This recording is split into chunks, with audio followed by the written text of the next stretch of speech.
Okay, so the next thing, like I said, we need to do is open the file. So I'm going to create a variable called handle, and this is going to be equal to fopen, and we are opening, let's just create a new variable here called file name so we can reference this as well. So the file name is hash.txt. So for the arguments for fopen, we need the file name specified and the method, the way we want to open it. So we're opening it just to read the data in, so we just need to pop an R in there. Now what we want to do is we want to create a new variable with the file password. So this variable is essentially going to equal the hash that's inside here. So file password is equal to fread, and then we need to supply a couple of arguments here. The first argument is where we're reading from, which is the handle, and the second is the file, the amount of data we want to open. So the file, we want the entire file size. So we use this file size function here as opposed to specifying an amount of data in bytes. So file size, and then we want to just reference that back to our file name. So what we've done so far is we've created a reference for our hash.txt, and we've opened that using the fopen function with read properties on that, so we can read it. Now we've created a new variable called file password, which will contain this hash, so we can do something with it in our program. And we've used the fread function, and we've specified that we want to read data from this file, this specific file here, which I've named handle.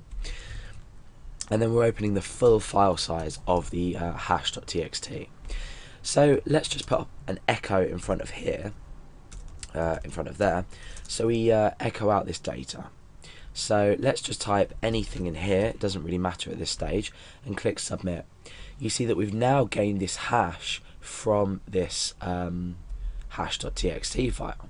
So now we can do something with it.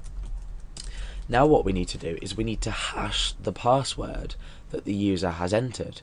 So this user password needs to be converted to a hash in order to compare it to another hash. So we can do this just by simply saying MD5 and wrapping that in the MD5 function. Now the password is automatically converted to an MD5 hash, and if we were to compare them, they'd either equal something completely different or the same, as they're now both hashes. So we can create an if statement, and we can say if user password is equal to file password, do something, else we want to run this block, so we want to do something else. So obviously the else is going to be incorrect password. Oh, password, there we go. And otherwise we're going to give the user a confirmation message that their password was okay. So password okay. So now let's run the program, or our script rather. So back to here. Please enter a password. Right, okay, the reason it's saying that automatically is because we have this check in here as well as this check. So even if we haven't submitted the form, we're still processing please enter a password. This is an easy fix. You just need to break it up into two different if statements, one inside another. But for now we'll just go ahead and type in a password. So I'm going to type in Alex as the password and click submit. Now we've received the error incorrect password. Now if we were to type password, what's going to happen now is we are hashing the user password, we're hashing this value here, password, and we are converting it to an MD5 hash. Then we're comparing it to the MD5 hash already stored in hash. Therefore password hashed is equal to this, therefore the password matches. So let's just click submit, and it says password okay. Now, why do we use password hashes in the first place, this MD5 encryption? What's the point in using it? We could just define a password variable inside this file where no one has access to it. No one can view the source of the web page when we're processing in PHP because everything's done server side. So how do we explain why we need MD5 hashes?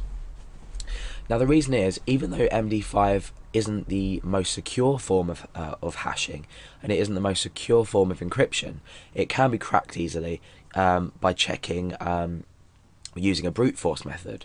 However, let's just say you had a database set up and there were lots and lots of usernames and passwords, so you had lots of users on your website and you were using a database. Now, what happens if someone gains unauthorized access to your database?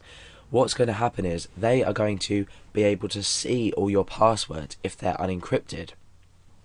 Let's just say you had a website that let people, say, make a payment or was to store sensitive information. If you were storing a password and someone had access to your database and they could view users' passwords, you may have, let's just open a new text file, you may have a column called username and a column called password, and I could have Alex here and I could have, say, pass123. We could have another user called Billy and the password could be I love PHP. Now, if I was to break into this this database, I can already see the user's passwords. Therefore, I can go straight over to the website and I can log in using these passwords. However, if these were MD5 encrypted, for example, look like this, it just so happens that these two users are going to have the same password. But if it looked like this, you know, someone that has unauthorized access to anywhere you store these will say, oh, well, I can't convert these, because remember I said earlier in the tutorial that MD5 is one-way encryption. There is no way that you can return this to its original value, and that's what we call one-way encryption. If I was to create an encryption method that, let's say, made A equal to 1, it made or let's do this another way, or made B equal to 2, or C equal to 3, and my password was BCA, and I encrypted it as 231, you would be able to reverse this encryption. So you'd be able to say 231, well, I know the algorithm that's used to encrypt this, so I know that 2 is equal to B, I know that 3 is equal to C, and I know that 1 is equal to A, so I now know that the password is BCA. However, MD5 doesn't work like that. There's no way of converting this back. So you're protecting against your users and against your website. And if you haven't already looked at user databases and MySQL databases, that will come later. But we'll always be storing them as MD5 hashes, or in most cases anyway. For tutorial purposes, some people, and I certainly might not, but in a real life situation you must always store a password with at least the level of encryption of MD5.